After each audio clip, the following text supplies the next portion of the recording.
Hey, Diane. Can you hear me okay?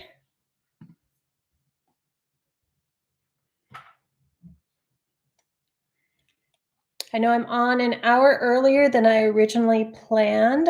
So those who missed this, who wanted to join or are watching back, sorry. Let me get a chair for Mini-Me. Do you want to get your snack? Okay.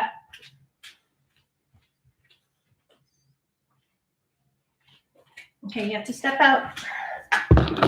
Step out this way. Let me squeeze in. All right. Oops, sorry. Okay. Mini-Me is here too. Oh, I'm frozen. Okay, now. Okay. Funny, because Mini-Me is watching Frozen. So it's just you and me, Diane, I think, or someone else just came in.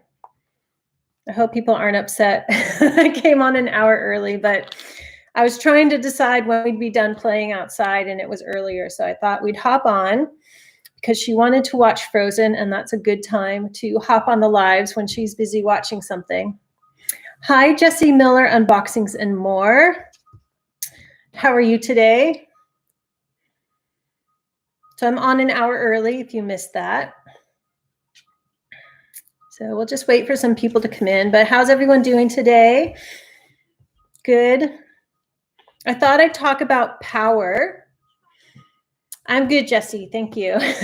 So I thought I'd talk about power today because it comes up a lot in readings, both on the channel and with clients, especially lately, about stepping into our power. And I thought maybe we should talk about that and what that means. So, more people are coming in. Hello, everyone who's coming in. Sorry if you were expecting me an hour later, but with a 2-year-old, sometimes you just got to do what you got to do. And I was trying to plan this, did the best I could. Okay, so I'm just going to start talking about power. You guys can chime in. So I made some notes, some little brainstorming notes early this morning about power. And I think I titled this Power and Shadow Side, and like coming into your power or stepping into your power, something like that. And the first thing I often do, because I have a background in linguistics and studying many languages, doesn't mean I speak a lot fluently, but I've studied a lot, is the root of the word. Because for me, the roots of words still hold meaning, even if the meaning has shifted and changed over time. So our word power comes from the Latin potere. I say hi? Which means to be able, or to can, but we don't have the infinitive to can in English, but to be able. It's like what we're able to do. And the definition of power is our abilities. That's one definition. Like, what are we able to do? What are we capable of? And then there's the definition of power that is control, as in controlling other people or other things or other situations.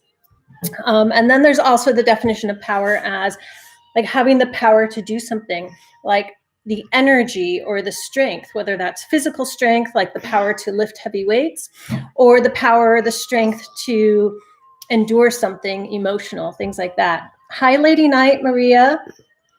Hello. So I'm just talking about sort of the definitions of power so far. And then I also wrote down power can also mean rank. Like someone in a position of power, we think ranks above us or the masses in some way. So sort of in a sense of hierarchy, although hierarchy often is used with more like religious things, but it has to do with rank. Are you a person of power? So like when we talk about people of power, we do mean that, maybe not personally we think this, but that they rank above us or rank above the masses in some way. And then I also wrote down just a couple of minutes ago, because I thought, there's another sort of definition of power, is that power has to do with protection and boundaries. And so that really kind of gets into different shadow sides of what power means, or looking at shadows within ourselves to step into our power and to own our power. Just checking the chat here. Can I ask you guys, can you hear Frozen playing? I just want to see if it comes through on the audio. Or is it muffled in the background? The 20-second delay.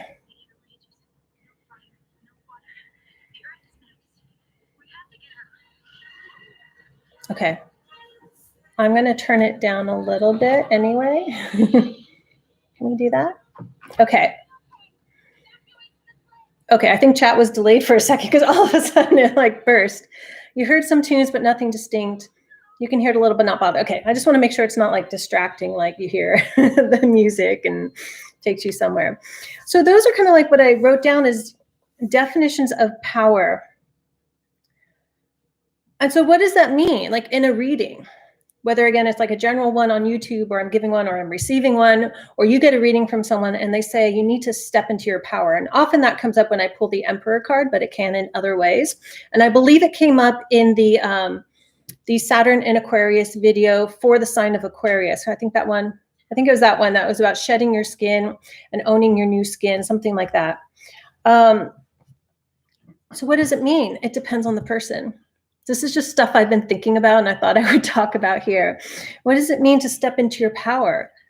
That kind of depends on how the individual defines power and where their power may be lacking or unexpressed, unowned, because I also wrote owning one's power. But whether it's about your abilities or your sense of rank in the world and society, controlling others or not, or your own energy and strength, we can't truly step into our power and we can't own our power unless we acknowledge some shadow aspects. We may not know all of them, but unless we acknowledge and work with shadow aspects that arise concerning any and all those definitions of power for each of us. So this got me thinking with owning one's power. And I wrote down something else here. Oh, yeah.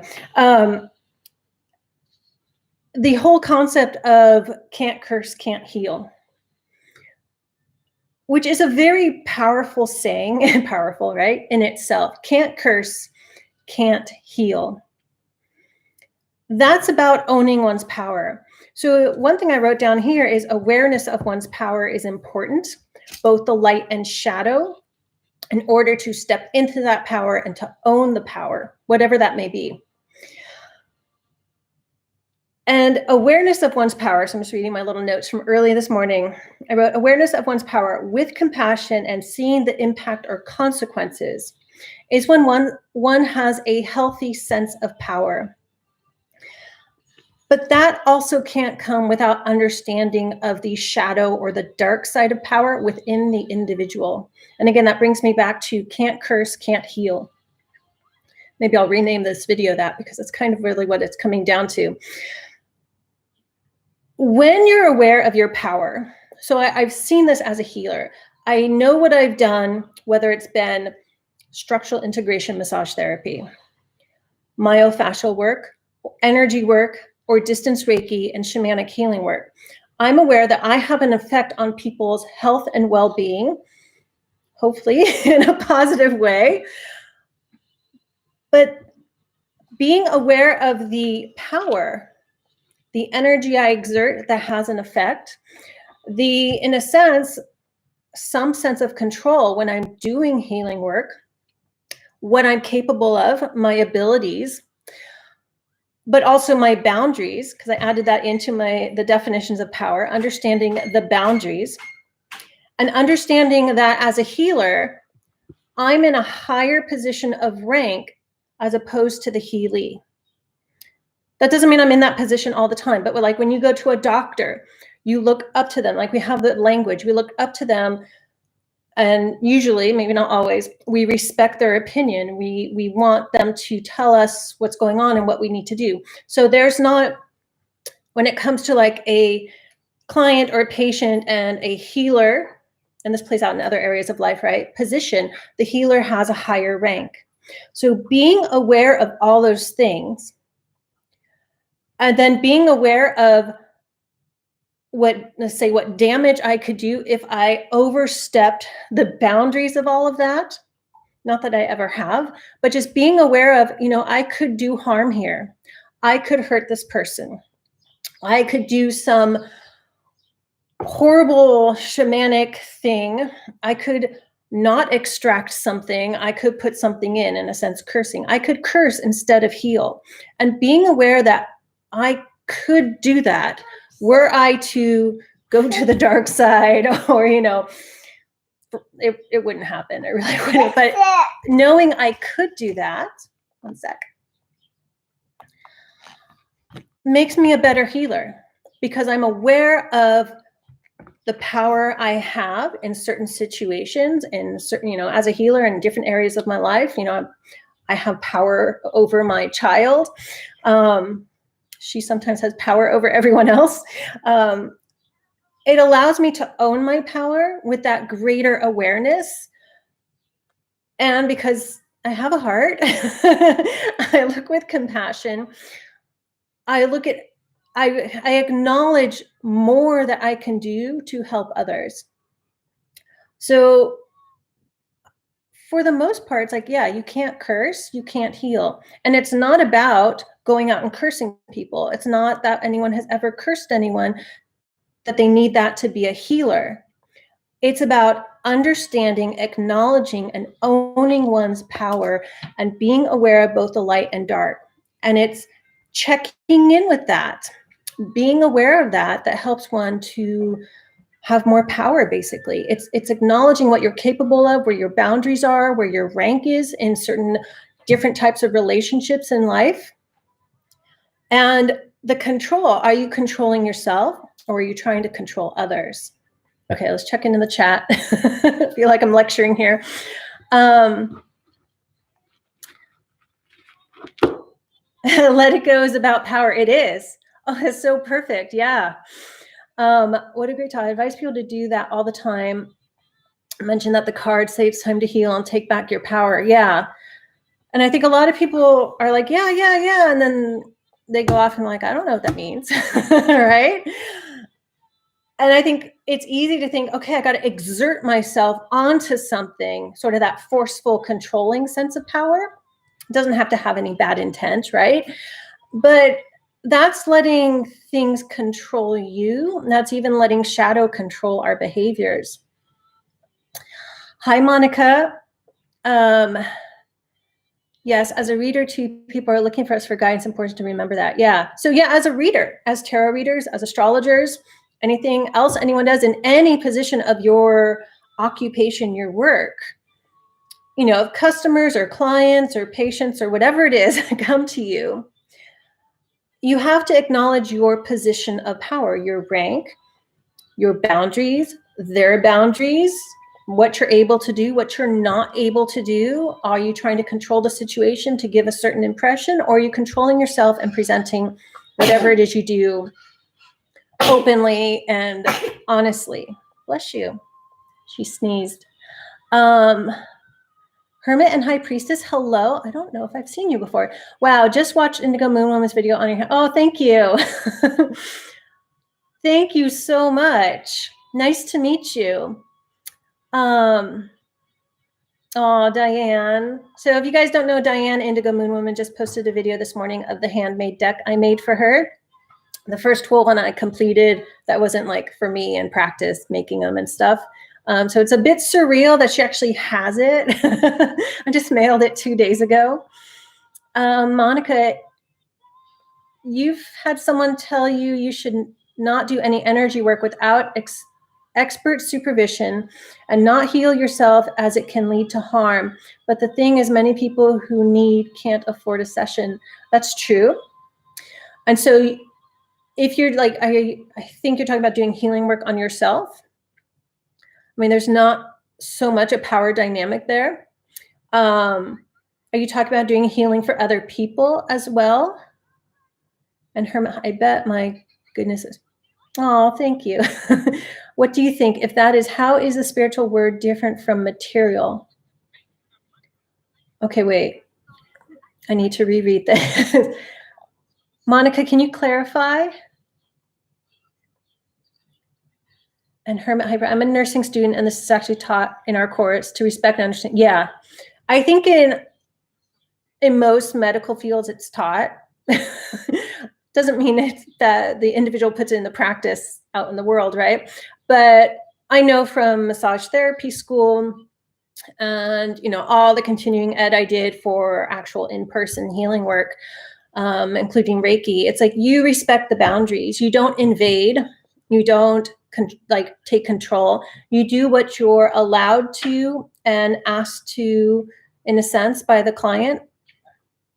I think I think you get that. But yeah, it's respecting other people and knowing when you're in a position of higher rank. Of course, there are people like narcissists who love that and they see it as a more to control other people. But most compassionate people will, once they realize, oh, this isn't an equal type of business or work relationship or personal relationship. I'm in a position of rank or they're in a position of rank. And we need to work with those dynamics. I want Frozen. Oh, hold on. I need to switch to the other one, Frozen. She was watching Frozen 2 and she wants Frozen 1. No, I don't do it. You pick it? Okay. You touch it? No. Touch one more time. One time. No. There we go. Okay. Diane, it was everything I could do to talk. Oh, you guys are talking about the deck. Thank you. Surreal, da-da-da. Oh, hey, Heidi, we're talking about power. Okay, Monica, thank you. I mean, healing sessions are mostly costly. Yes, we spiritually talk about ascending from 3D, but if those who need can't afford and trying by self-care can be harmful, how is spirituality any different from 3D? I don't think trying to heal yourself by self-care is harmful.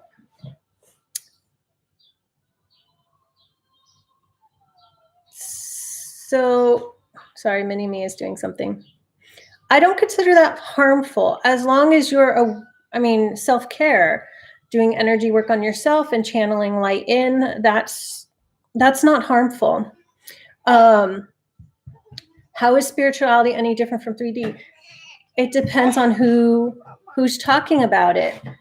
Sorry, Mini-Me's right here. She needed me. You mean energy work?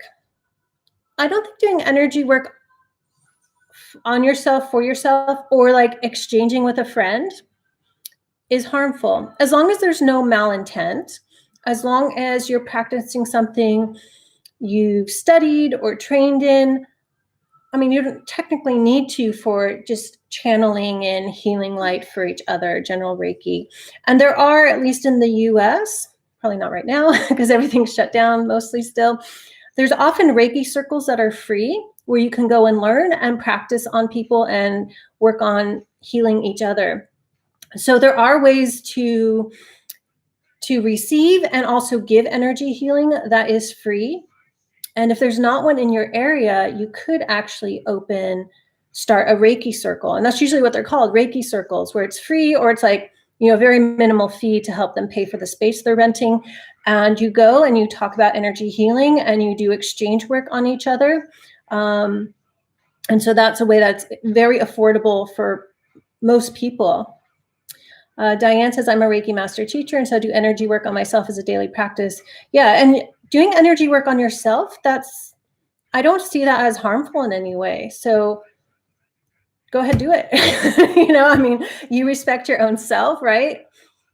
And yeah, I think that's totally fine. Yeah. Just looking at my notes here. That's all I wrote down in my notes. Just a little chat on power and understanding the shadow sides, but it helps to define what power is, right? Your abilities, control, self-control, or are you controlling others? Energy or strength, rank. I also wrote authority. That goes in with rank, and protection and boundaries. And looking at both sides of that, what is the light? What is the shadow? Am I acknowledging the shadow sides? That doesn't mean the individual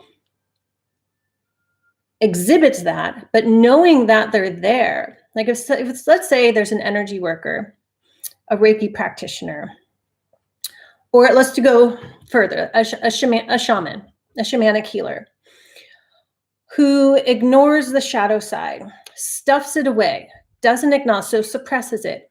completely suppressed, they can get over their head, like, and the power can get to them because they're in a position, when they're working in a position of rank, they're going into the person's, you could say, psyche. They're going into their experiences, even memories, possibly past lives, other dimensions. They're going in and they're doing things. It's not so much passive energy channeling like Reiki mostly is, and I'll say it that way because there's traditions in Reiki. But the shaman goes in and actually does stuff like shamanic extraction. If that shaman completely unacknowledges and stuffs and suppresses any shadow side of power, that shadow side can then take over. So if you ignore your shadow side, often bursts out or comes out. If he lets it get to his head, he starts to behave sort of narcissistically. This doesn't mean, the shaman would be diagnosed as a narcissist, but the behavior can come out when you let things get to your head. And then he goes in and does things that the client didn't want, didn't acknowledge, or felt that it's what he should do because he felt like it or she felt like it. Then that's a complete abuse of power. We have that term, abuse of power. The shaman was aware of the healing capabilities, but not the cursing capabilities, and the cursing came out in the behavior. So that's just my example. That's not any actual example of real life person. Yeah, Heidi said, I was doing energy work before I knew what it was. So Monica, that's a good idea. People talk about healing, but end up creating another hierarchy and difference between rich and poor while they try to move away from it. Yeah. And, going back to spirituality, any different than 3D. So I don't usually use the terms 3D, 4D, 5D, and so on, because it does tightly categorize things. You can be very spiritual in the 3D realm. That's where we are. That's where we're living. And from what you wrote, that makes me think of like very new agey things where they talk about 3D, usually then they say 5D. You're not spiritual in 3D, but of course you can be spiritual in 3D. We're in physical form, we're in 3D form, and we have our spiritual practices. We connect with our heart chakra, all sorts of spirituality in 3D. And then you mentioned somewhere about spirituality and materiality. We're still in the material world. We can still be spiritual here. That's where it's like, where is your power and what are your needs? So when it comes to like, let's say a healer charging, okay, so I have a story. So a friend of mine, a former roommate of hers, was a life coach who wanted to get into more spiritual things, or coach more spiritual people. And she had a client who was a tarot card reader. I don't know who this person was, but he was local, who was a tarot card reader, and he wanted to charge $50 or $500 for half an hour. And I was like, are you serious? $500 for half an hour. That's where it's like, to me, it's like, yeah, you're just like, I mean, on the other side of Santa Barbara where I live is Montecito, which I'm still not sure if that's a separate city or part of Santa Barbara. We have sort of weird city guidelines here. And that's where people like Oprah and Ellen and Rob Lowe live. I'm guessing he wanted to market to that area. But still, that's like where it's kind of like, you're just doing it for the money, not for the guidance or the counseling or whatever you could do for other people. It's like, you just want to do it for the money. And there's very few people who could pay that much. So obviously he's going to market to like the wealthy Hollywood people who live over there. I don't live in that area. It's way on the other side. But it's just, to me, like, yeah, that's too much. And, often people complain about people in the spiritual fields, and I haven't gotten these comments in a long time. It was back years ago when I was doing like monthly videos for all signs and everything all the time, which I have no time for right now. That takes a lot. But people would say, you shouldn't be charging people for readings. You shouldn't do this. And it's like, well, if I'm going to do this, I need to pay rent. I need to feed myself. I have dogs to take care of. This is before mini-me. It's like, I need to survive. I choose not to be a wandering mendicant to do this and walk around with a rice bowl at temples. I choose to live in a house or whatever I was living in, a home, and have clothing to wear and feed myself. So, this kind of goes into like, should people in any spiritual business charge anything? It's like, yeah, they need to survive. And none have ever done it free. They've always gotten donations or things were offered. So that's why it's like, I either wander around with a rice bowl asking for donations all day long when I'm not working, or I charge for what I do. So that's something that can come up when it comes to power and people in the spiritual business. Look at the chat here. So where was I? Yeah, Reiki Circle or Healing Circle, usually Reiki Share. Yeah, Reiki Share, sometimes Meetup. So Monica, I'm not sure where you are. Sometimes Meetup, I don't think you're in the US, will have things like that. Also look for reasonably priced Reiki sessions. And yeah, you can look things up, like what's the going rate in my area? And so you want to look for someone who's charging somewhere within that range. It depends on people's lives and, they have to feed 10 kids, or is it just them and they're single? Somewhere in the going rate of where you live, because where you live is, cost of living is different everywhere. I know, Heidi, that's $500, like a half-hour tarot reading. I'm like, what? I mean, even like years ago when I lived in Seattle, like I did massage therapy for like Olympic athletes. Like, and I would have clients say like, if you charged me $400 an hour, like this other woman who lives on Mercer Island, I would still pay it. And I was like, I can't charge that much money. I need it, but I couldn't charge that much money. I charged a going rate and I had plenty of work. I could pay the bills. I could feed myself. I was okay. Hermit and High Priestess. Oh, just signed up for your online tarot. Oh, thank you. Yeah, if you're and I think everyone here knows about it, but I'm offering it for $11. It's normally $88, and it has like something like 4.5 hours of tarot instruction videos and PDFs, and then there's like 4 hours of guided meditation. It's hard to price courses, but I figure, it's like $10 for an hour-ish of video content is pretty good. And my Vedic course is like 90 minutes of video content, and it's $11. Monica, I can't afford based on my financial condition, so that gets me confused. That's what's needed isn't available. What's the point of it all? Find the Reiki Circle. Find people who might do exchanges with you. If you contact someone, I'm open to this. Often, if you find whether it's energy healing you have to offer or something else, people will sometimes exchange or barter or trade. So like, let's say you make candles and you say, I have all these candles. Would you like to trade that for a healing session? People are willing to do that, especially in the service industry, because we get it. We get it. We get, there are times where, I couldn't even afford my own healing sessions. Diane, I've always worked with people who couldn't afford it even. Yeah. So lots of people are willing to, flex on their prices too. Hermit, High Priest, exactly. I know your worth are words I live by.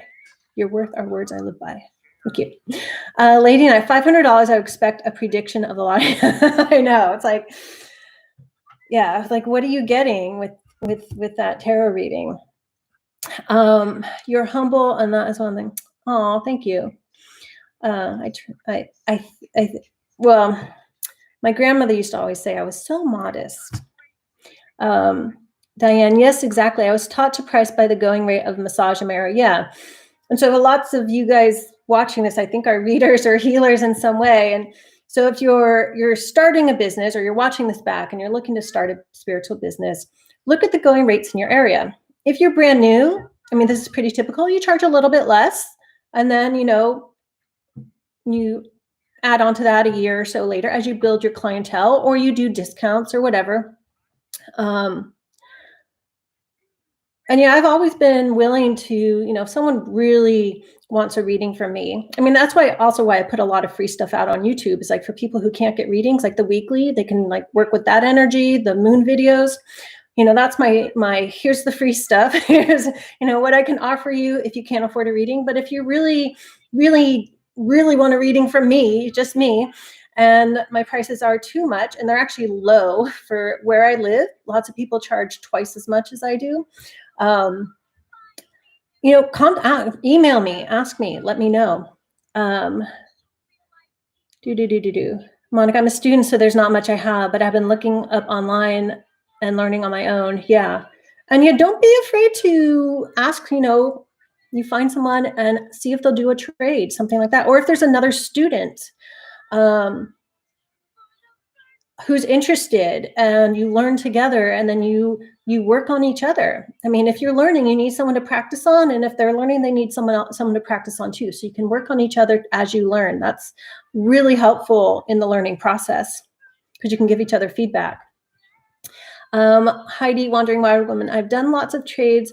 If they are charging that much, they're only in for money. Yeah, they're only in for money.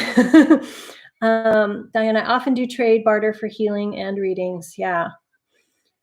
The internet really has such a vast amount of free content. YouTube has been amazing in terms of finding content. Yeah. Yeah. There's a lot out there. Yeah. So that is my little spiel on power, and the shadow side of it and what it means. Can't curse, can't heal. They're just two sides of the same coin. And if there's one, there's the other somehow. And it's really owning that, being aware of that, stepping into your power with it. I know this is mostly focused as a healer, but it can play out in any area of your life.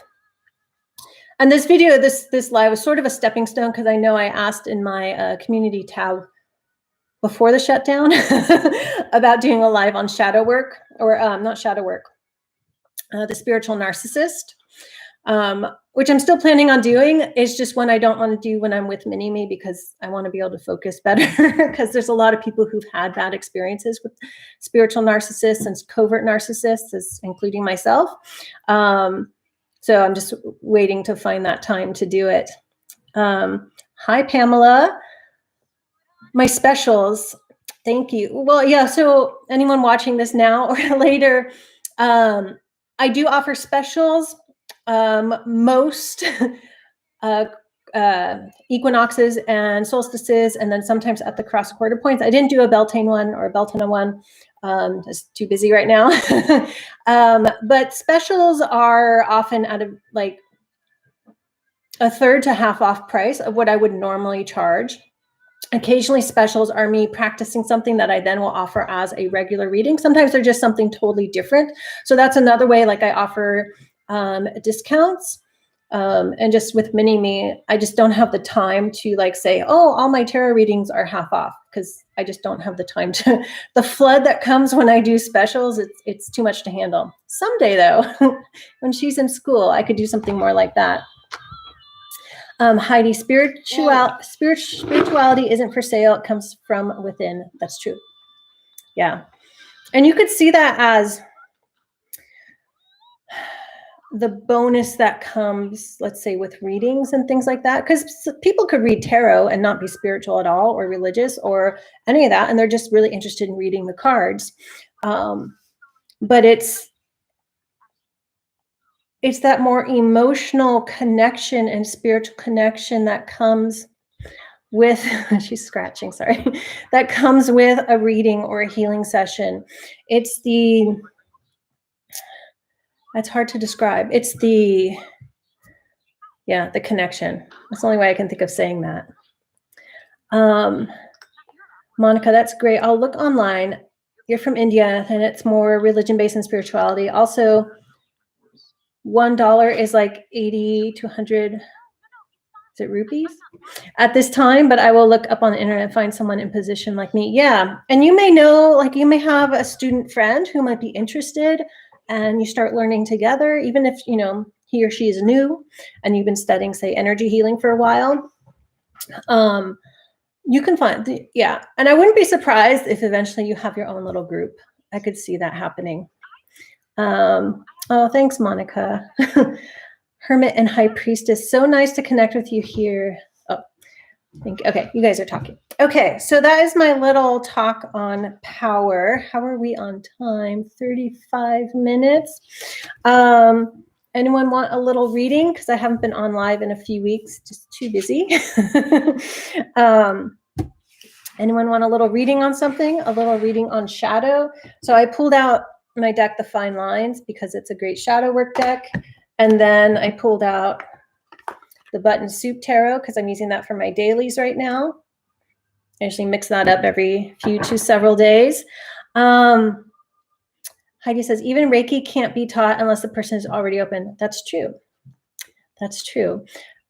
Oh, that goes into a whole other thing where like learning like healing modalities or an esoteric occult thing. Like there's the intellectual, this means this, and you do this, and these are the steps you do, and da, da, da, da, da, and people can do it.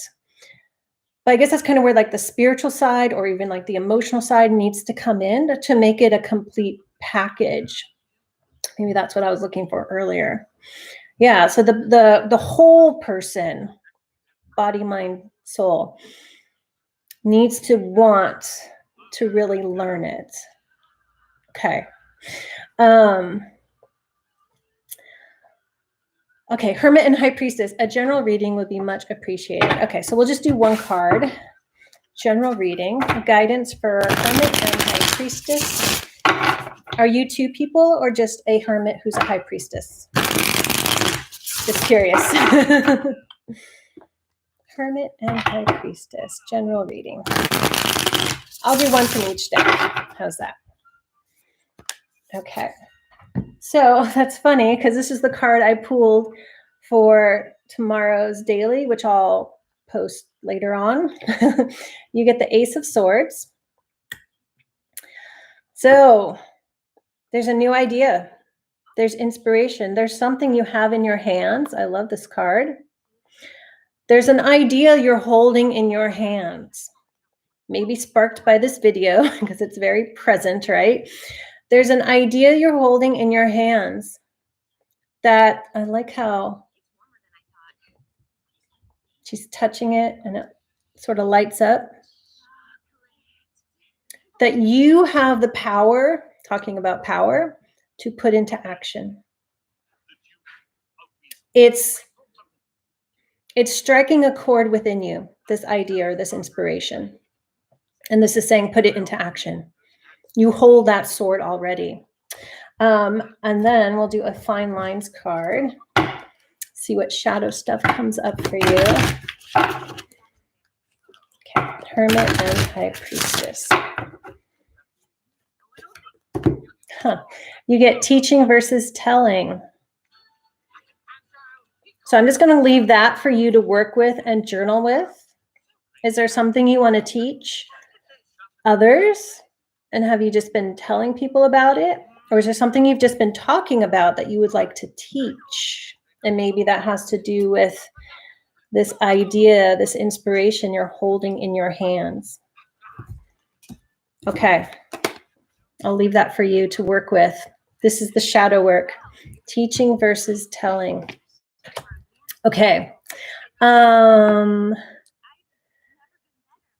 So Monica, what shadow do I need to work? Can you see? So let's do a fine line for you, Monica. Okay. Shadow work for Monica. Supporting versus controlling. Perfect card for a power discussion day. And I want to say this is reflexive, Monica. Are you supporting yourself or are you trying to control something in a situation? Are you supportive of what you want to do? Or are you trying to make it a certain way? So, thinking about power. Look at how you try to or don't control situations in your life within yourself, not about controlling other people. This feels very reflexive. Are you trying to control what happens for you, or are you supporting what you're inspired to do, what you're working towards, and what you want? Okay, that's your shadow, Monica. And I recommend with these, journal on them. Write this down, journal on it. weekly, every day for a while, reflecting back on events of each day. Okay. You're just one person, Angie. Hi, Angie. Nursing student in Canada. Awesome. Thank you. Moving forward. Hello. Welcome. Emmanuel, about your work. Okay, let's do a tarot card. She has a question about her work.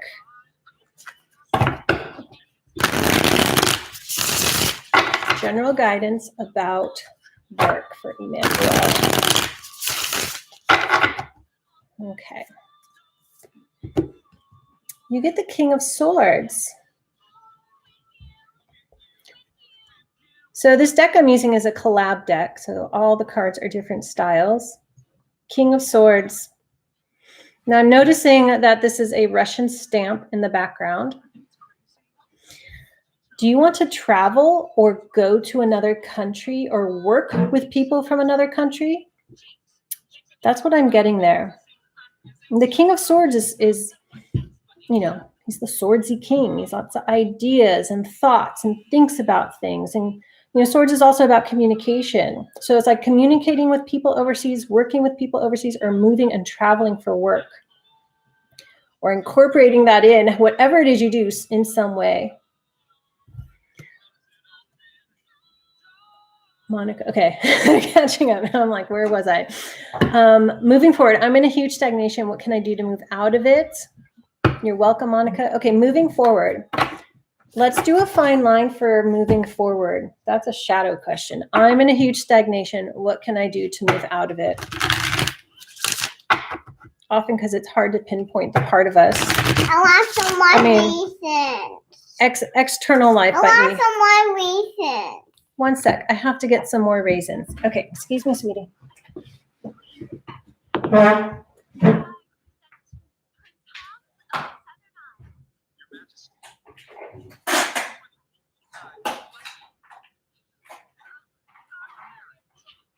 Little ones? Not the big one. Not the big ones. Okay, here we go.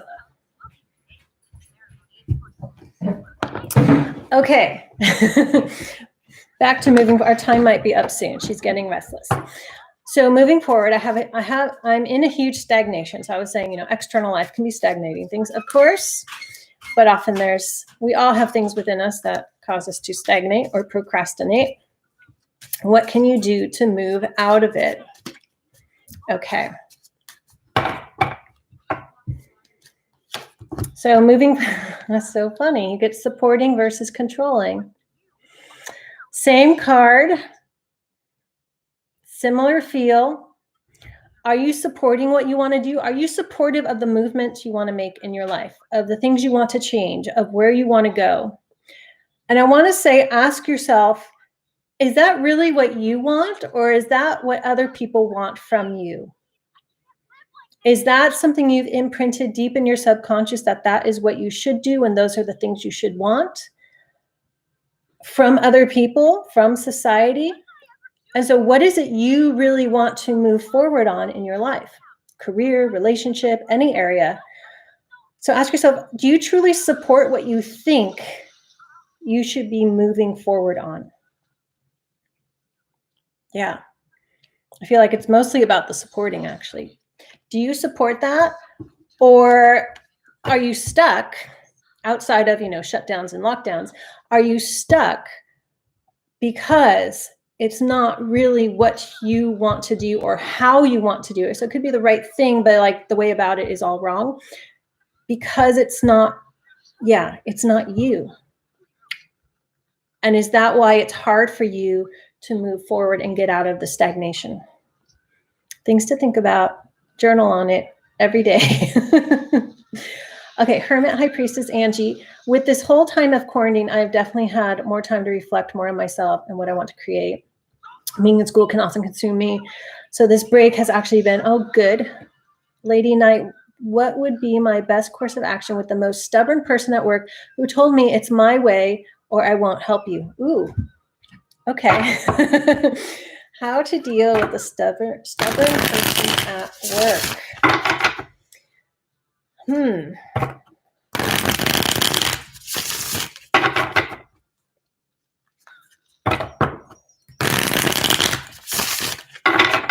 Okay. 10 of Swords. I would say avoid working with this person as much as possible. How are you going to do that? I don't know. Yeah. Be done with the person. I mean, if you're working with them, they're still there, right? But seek help elsewhere. Online if you have to, another person. This is just sort of like, it's a dead end. It's a dead end. There's nothing you can do to make the person change their attitude. You have to change your strategy. Okay. Moving, not really supporting. I have deep anxiety and depression. So moving by what others want, because what I want for myself isn't much really. I would say dig deeper moving forward. I'm just realizing your name moving forward and you're dealing with stagnation. Sort this out, write it out. And the anxiety might be coming because of doing what other people's want and not that clouding your vision of what it is you really want. So sometimes you have to clear out those clouds before you can really see the light of what you want, if that makes sense. Heidi, that is the question of the times. Okay. Yeah, journal on it moving forward. That's actually, especially with anxiety, and I mentioned this a lot in my videos, is to write things out so you can get out of here where the anxiety just grows and grows and grows, and get it on paper so it becomes this object you're looking at, rather than it all just being stuck up here. You get it out so you can look at it and reflect upon it and see it from a different angle, literally. Yeah, Lady Knight. My boss told me the same thing. Get what you can, but do your own thing. Yeah, listen to your boss. Hey, Y. Okay. Anyone else have a question? Hi, Y. You want to say hi? Say hi, Y. Hi. You say it louder. Say hi, Y. Oh, she's all bashful now. Hi, Y. Okay. Y says, yes, get it out on paper. Okay, anyone else have a question? Sorry, Y, I'm just about to wrap up because your biggest little fan, Mini-Me is Y's biggest little fan. She asks about him all the time. Anyone else have a question? She's getting restless, so I'm going to head out. Heidi wants a general reading. Okay. What's up? That's how I phrase my general readings. You might have heard me say that before. What's up for Heidi? What's up?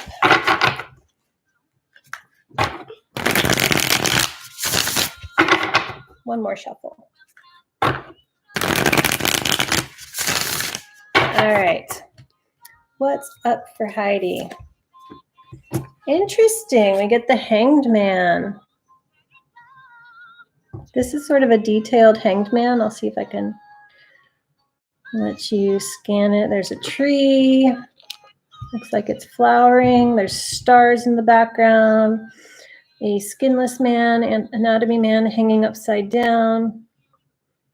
Looks like he's wearing something around his head, if you want to work with the image. So Hanged Man, Heidi, let go. Let go. Back to power and control. What are you trying to control that you can't? Let go. Of course, Frozen is playing right here. Let it go. Let go and see what happens.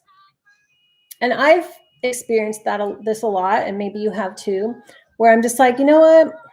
I'm done with that. Or I literally let something go. Like every year or two, I kind of clean out my address book, like on my phone, numbers on my phone, or sometimes I'll go and clean out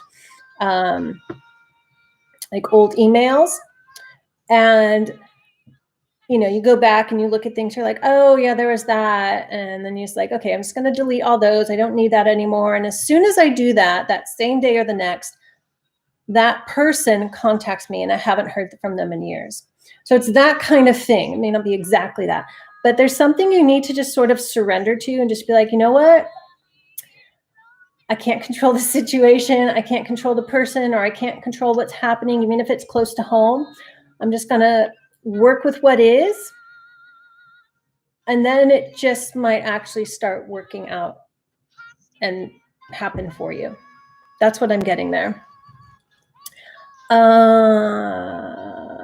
Bye, Monica. Oh, why? That is the Button Soup Tarot. I made a video on it. I made 5 cards in this deck. It's a collab deck. So all the cards are really different. I know, Heidi, it's hard. I know.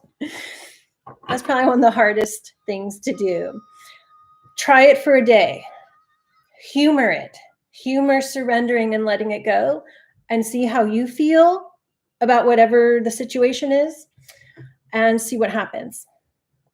Just try it. Yes, it's a pretty deck. KG says, there is someone in my life that I felt he is my soulmate, but on average, he did more harm than good to me. Should I leave or keep the contact until it is the right time to be together? So I don't know if you've seen my video on soulmates and twin flames, but even if you feel someone is a soulmate or a twin flame, it doesn't mean you're supposed to be together. And that's really hard for people to hear, because they so want that perfectness with the person they're in or want to be in a relationship with. It means there's a deep connection, but that doesn't mean that deep connection is the perfect whatever it is you're expecting out of a relationship. Okay, but let's answer your question. Should you leave or keep the contact? Okay. There's someone new. There is someone new. And look at all these like neon lights that look like are coming out of the hand. There's someone new. And you have to make the space for this new person to come in. So someone more dynamic, you know, it's wands, it's energy, more vibrancy. Someone, you know, the hand has a representation of power, and this is a power talk. Someone who's aware of their power and holds proper boundaries. And I'm guessing that the way you've been harmed by this soulmate person has to do with disrespecting your boundaries. You're welcome, Heidi. Indigo Moon Woman Diane says, surrender is something many of us are having to do right now. Yes.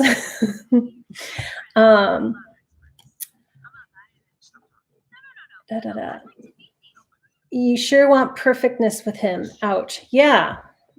And I actually, this is kind of for everyone out there, because I've been there, wanting that perfect relationship and everything like to be perfect. And you like, it's like that instant connection at first sight. And it's like, that perfectness is incomplete. That perfectness is incomplete. So you have to be more open to finding someone who is right for you, who can grow with you, rather than that person who meets that perfect ideal you have in your head. Okay. Diane, there's a lot of misunderstanding about what a soulmate is and a twin flame. I agree. Being a twin flame really can honestly be careful what you wish for. And I've done a video about that too. Yeah. Monica has a question, not for reading. Is the power in the cards or the reader? Ooh, good question. You know, I talked about this, I think, on my very first live I did. Yeah. So you can it's sort of, so you can check that out if you haven't seen it. But it depends. I think some decks have power in them, put in there by the creators, invoked with spirits. You can invoke your own decks. I do believe the symbols are archetypes, and so those are universal. So those in essence have power.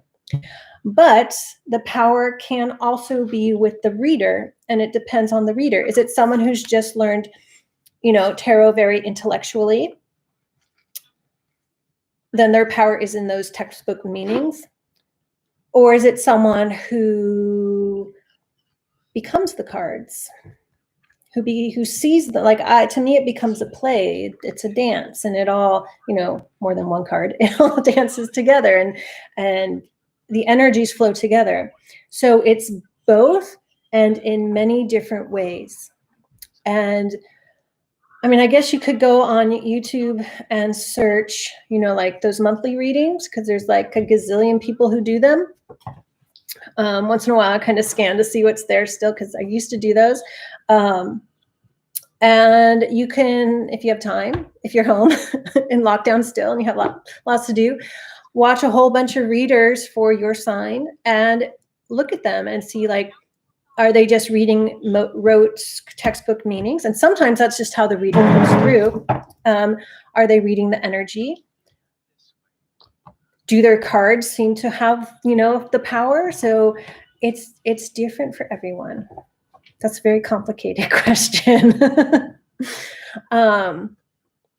Thank you. Why? KG, oh my God, exactly. Disrespecting my boundaries. I've got to learn a lot in self-respect. And yeah. So leave. Focus on you and learning to respect your own boundaries.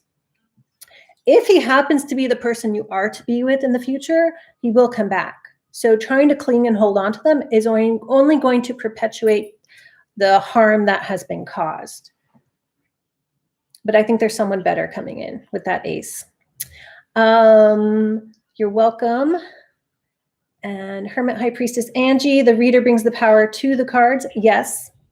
To the power, to the cards, or through the cards. Again, it's that's a very complicated question to answer. And there's some cards that, decks, that are just sort of okay, these are clean and clear. Especially, I would say, mass market decks. It's very interesting. But some indie decks are very strongly infused by the creator. And some are open about that being their intention too. Diane, to me, the power is in my connection to source and my guides, and the cards are the tool by which I receive the messages. Yes, that's actually a good way to sum up what, these are my tools. If I have a deck that I feel has been highly infused or invoked with energy or spirits or whatever, I spend a long time clearing them. And sometimes I don't keep them, actually. But these are my tools. I work with the symbols, the archetypal energies in the images, or the energy that is channeled through them through this tool. And astrology is very much like that for me too. Even though astrology is more scientific, this sign means this and da-da-da. Yeah, I agree, but it's both. It's both in different ways for different readers and different decks. It's way too complicated. There are way too many variables to give a straight answer. Monica, I asked because I used to learn tarot, but someone told me that some spirit may haunt me, so I got so scared and lost all my senses. Okay, so that's where people see tarot as a Ouija board, where you're trying to connect with spirits, and if you don't ground yourself, if you don't set up your boundaries, energetic boundaries, that spirits may come through the cards and then haunt you. Prepare your cards, cleanse them, clear them, whatever works for you if you need to. Put your intention out there that these are a tool to channel your higher self or source or God to get the messages you need to hear at that point in time. Rather, that's from people thinking that you use tarot cards to invoke a demon to tell you everything and how to win the lottery. So, yeah. But if you're scared, wait till you feel ready. Angie says, you can create boundaries when reading. Yeah. KJ, I feel embarrassed to ask again, but for work, is it better to stay in the foreign country where I am? Or is it better to go back to my home country and look for a job there? Okay, really quick. Stay or go? I like to rephrase the questions just so the answer can be clear. Should you stay where you are, or should you go back to your home country? So you stay or return.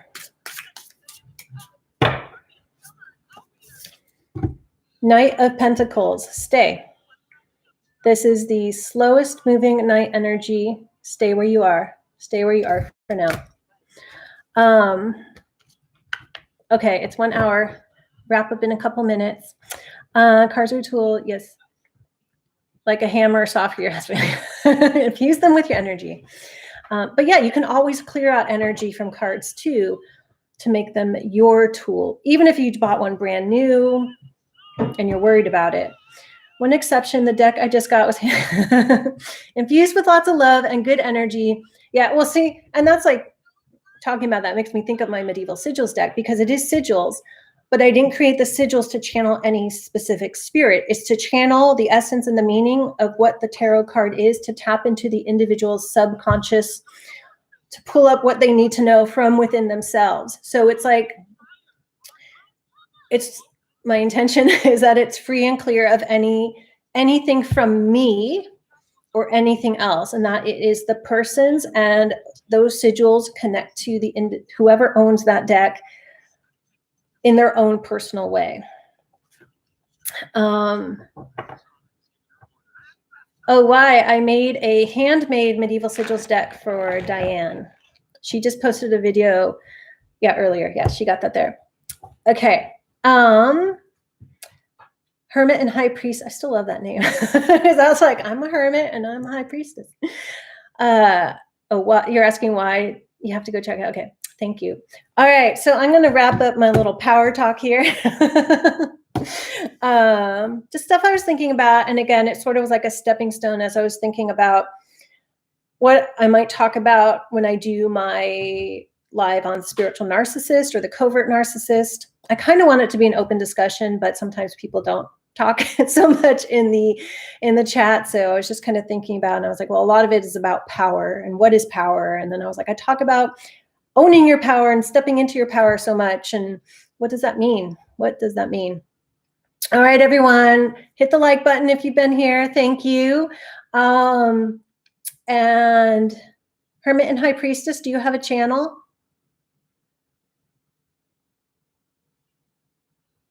Okay, put it in the chat, but I'm going to sign off. Minimi has run off now, so 1 hour, that's what I got in. Yay, she let me do it.